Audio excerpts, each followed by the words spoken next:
Merci and Furia. Once upon a time, there was a sweet girl named Merci.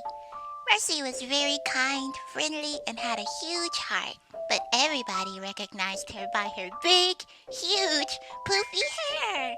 She couldn't help it. It was curly, swirly, and fiery orange like a beautifully golden sunset. Even in the busiest crowds, she stood out like a sore thumb. Most of her classmates enjoyed her hair and felt that it fit her fun, bubbly personality, except one classmate. Furia was always grumpy, especially when Merci was around. She felt jealous of how Merci shined like a candle in a dark room.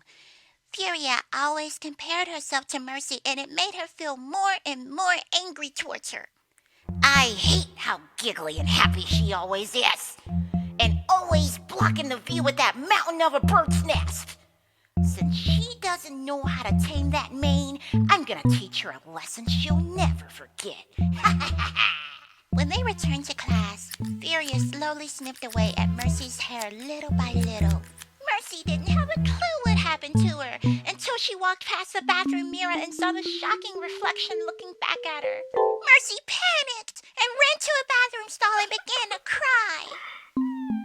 Back in the classroom, Furia tried to hide all the chunks of hair in the nearby trash can, but her teacher caught her red-handed. Miss Furia, what on earth is all of this orange hair doing here? The teacher finally understood what happened and goodness. rushed to the bathroom to find Merci. Mercy! Furia was suspended, and Merci went home early that day. Mercy's mother was extremely frustrated about everything. She couldn't believe this had happened, but she kept calm for Merci. Oh, honey, I know that you're upset.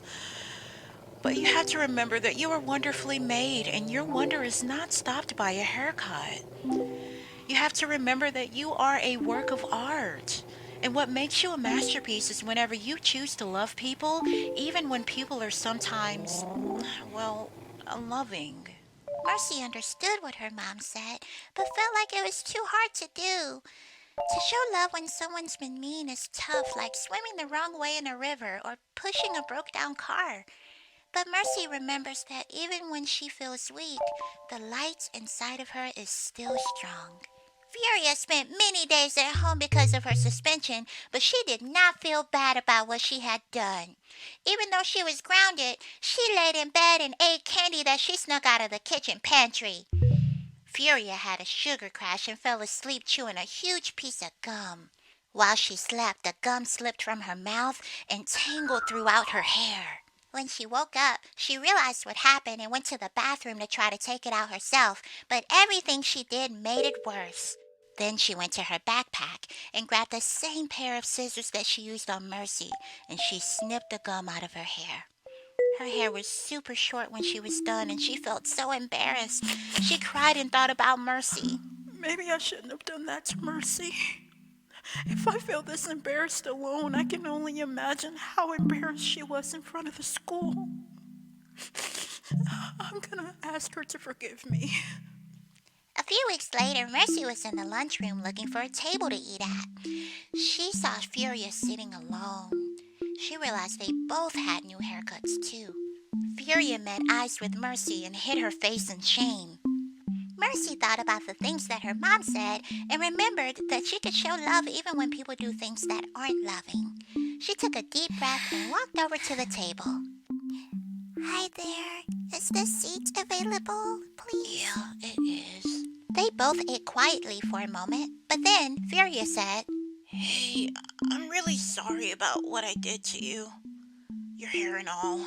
And I like your haircut too. It's okay. It's just hair. I like yours too. They both finished their lunches together and continued to hang out. Furia learned that comparing yourself to others will only make your own light seem dimmer than others. We can all shine bright.